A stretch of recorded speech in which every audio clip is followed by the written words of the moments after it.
British critic Anthony Tolby once said, Kafka certainly does not provide an interpretation of the world.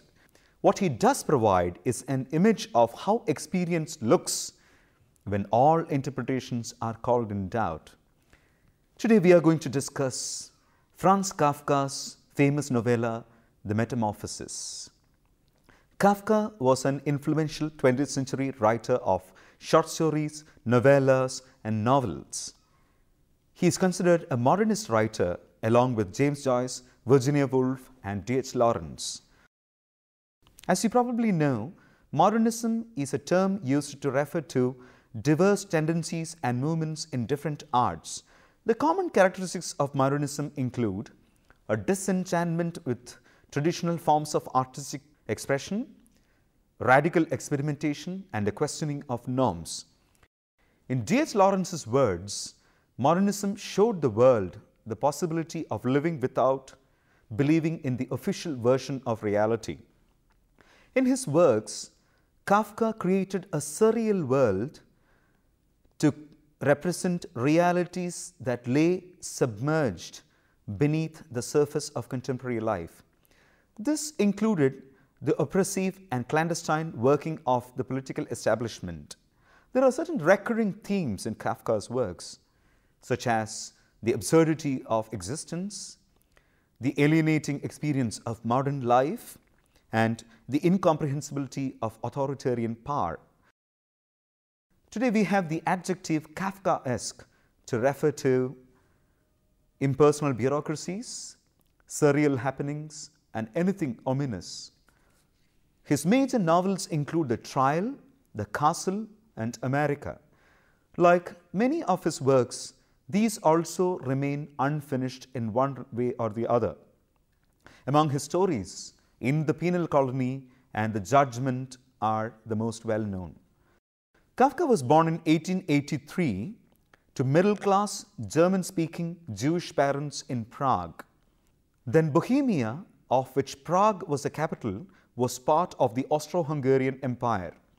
Kafka's father, Hermann Kafka, was a hugely built man of selfish and overbearing temperament. He worked as a traveling salesman for some time. Remember that this is a profession which Kafka chooses for Gregor Samsa, the protagonist of The Metamorphosis.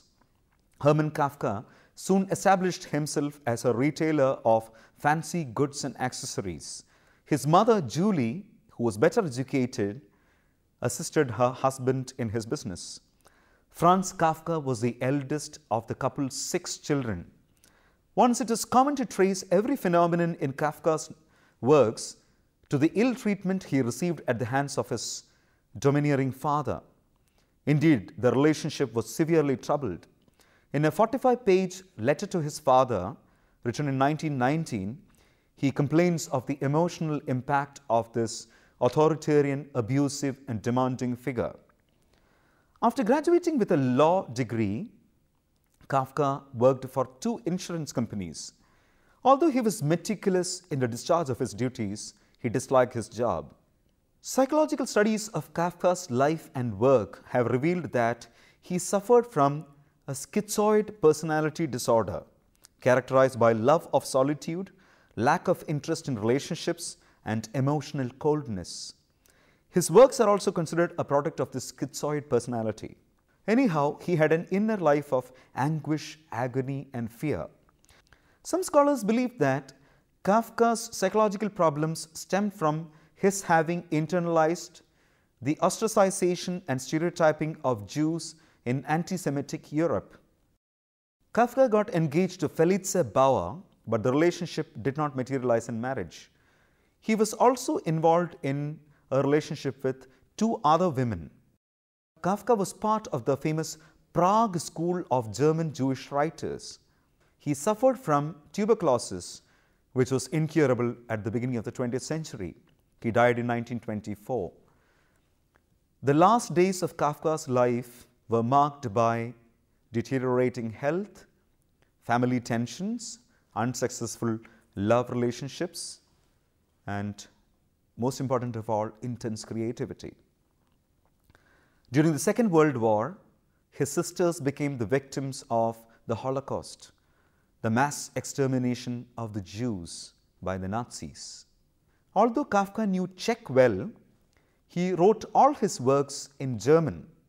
In fact, he wanted his works to be burnt, but his friend and biographer Max Brod compiled, edited, and had them published. Many of his works are said to be still missing.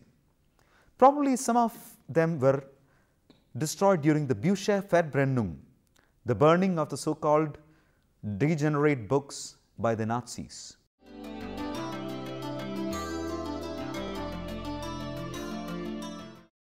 The novella, The Metamorphosis, was written in the course of 3 weeks during the autumn of 1912.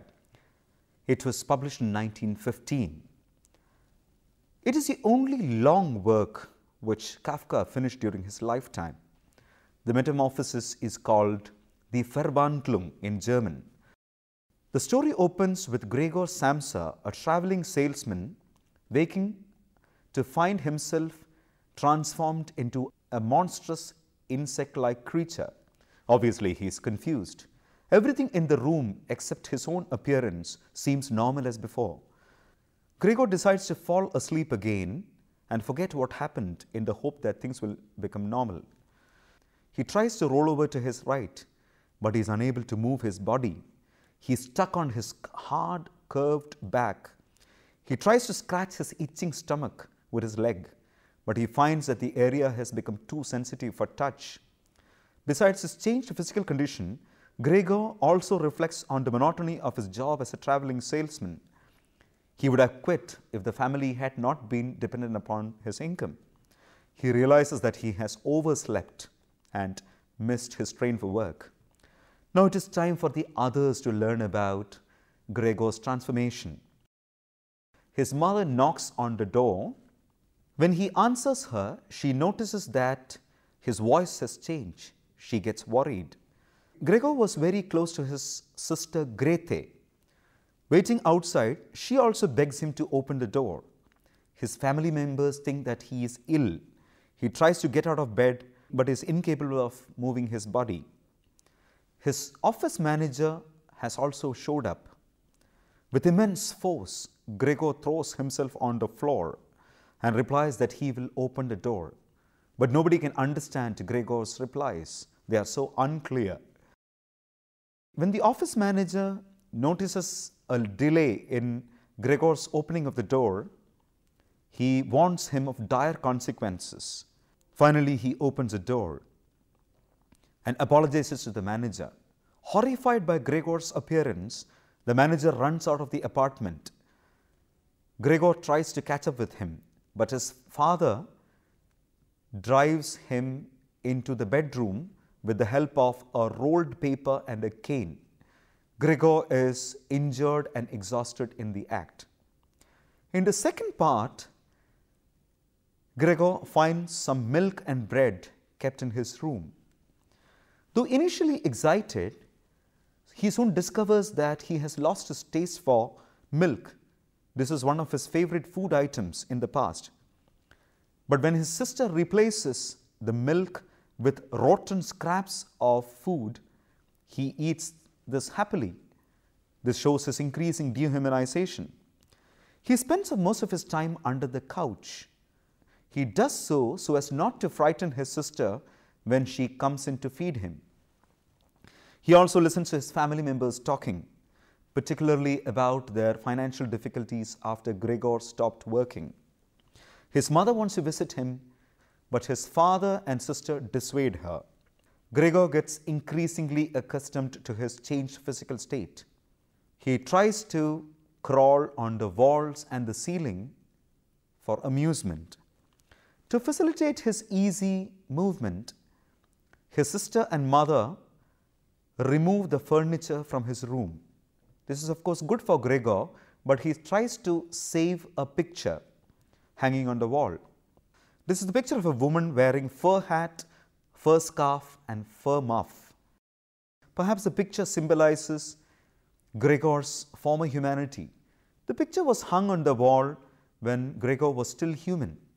The picture also symbolizes his sexual desires or his desire for companionship. His mother sees him hanging on the wall and passes out of the room. He runs into the kitchen. His father, returning from his new job, misunderstands the situation. He thinks that Gregor has tried to harm his mother. He throws apples at Gregor. One of the apples sinks into his back and remains lodged there. Gregor is severely injured. In this part, we learn much about Gregor's sense of guilt at having caused fear and trouble to his loved ones. In the last part of the Metamorphosis, Gregor's family seems to be getting used to his new habits. They also seem to understand his needs for a while. They begin leaving his door open every evening for a few hours so that he can watch them. Gregor notices that his family members have worn down because of their new poverty. The situation is too much for them to bear, and soon even Grete begins to resent her brother. The family replaces their maid with a cheap cleaning lady who tolerates Gregor. To make both ends meet, they also take on a few boarders. They have to move excess furniture to Gregor's room. This, of course, distresses Gregor.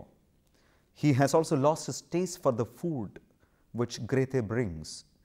He almost stops eating. One evening, the cleaning lady leaves Gregor's door open. His sister Grete plays a violin before the boarders, and her brother walks out of his room in order to listen. The boarders spot the insect and they are alarmed. The incident culminates in their decision to vacate the house without paying the rent. The family is convinced that they should get rid of Gregor now, and they wish that he leaves on his own accord. In order to rid his family of his presence, Gregor dies. The family feels a great sense of relief. Life has become normal for them once again. They ride out into the countryside. Months of spare living has left them with a lot of savings. Grete's parents begin thinking of finding a husband for her.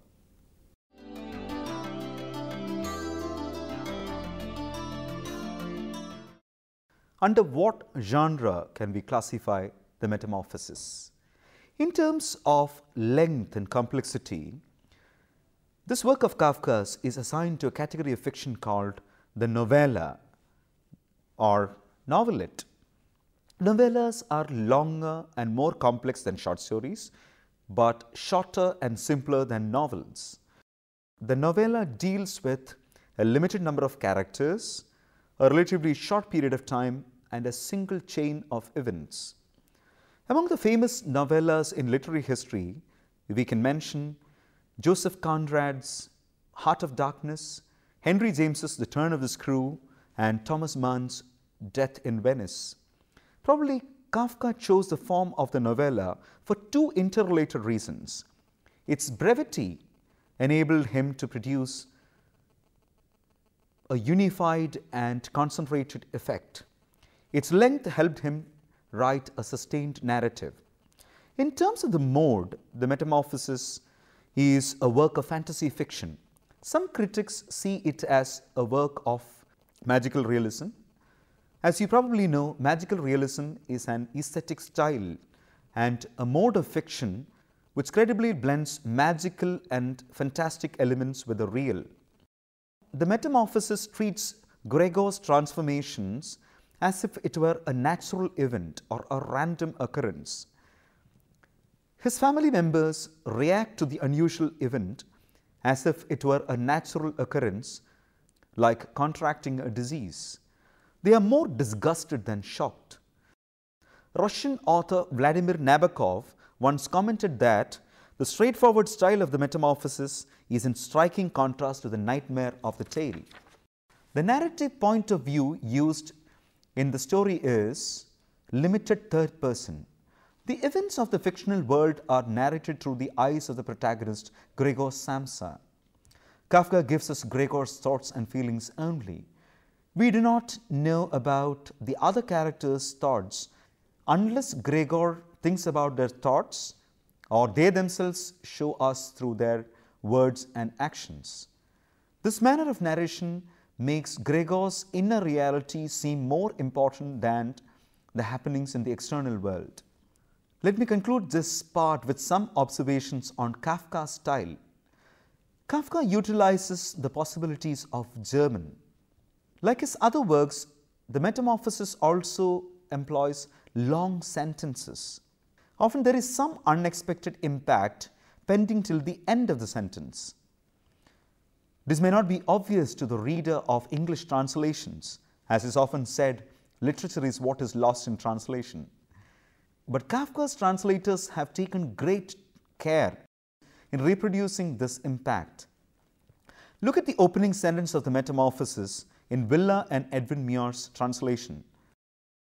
As Gregor Samsa awoke one morning from uneasy dreams, he found himself transformed in his bed into a gigantic insect.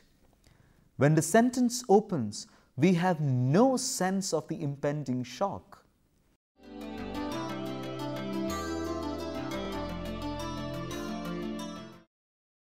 Kafka's work is not the first tale of transformation.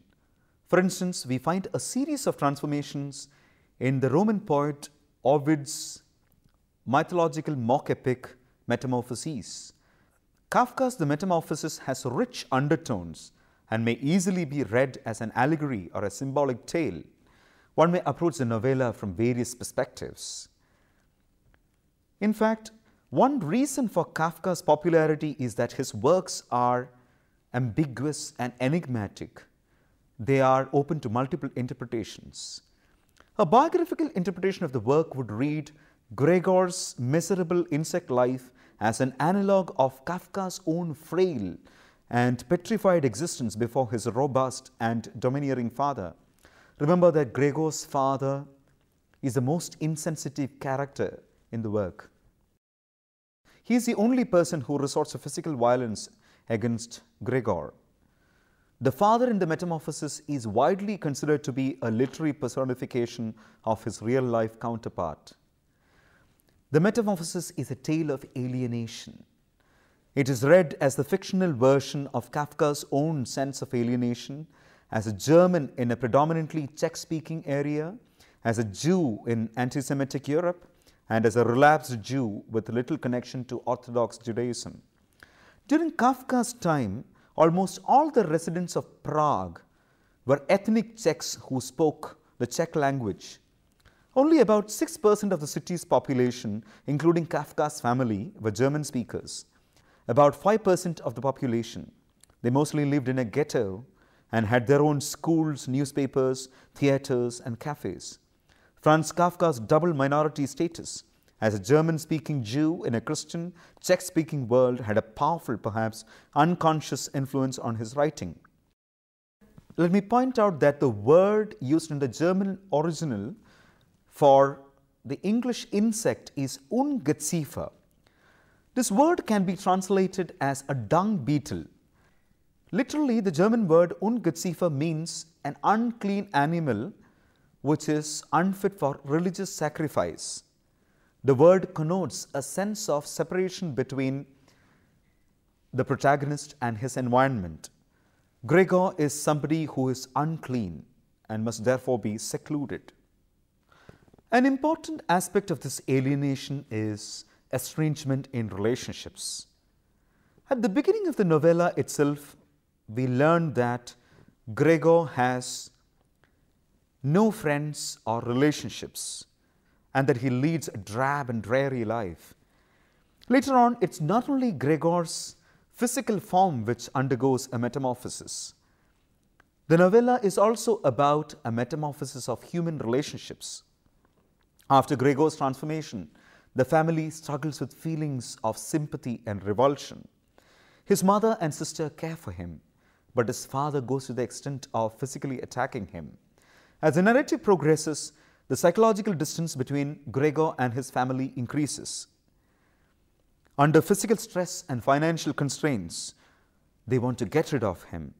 Even the close bond which he shared with his sister Greta fades. The novella is partly about the limits of human sympathy under extreme circumstances.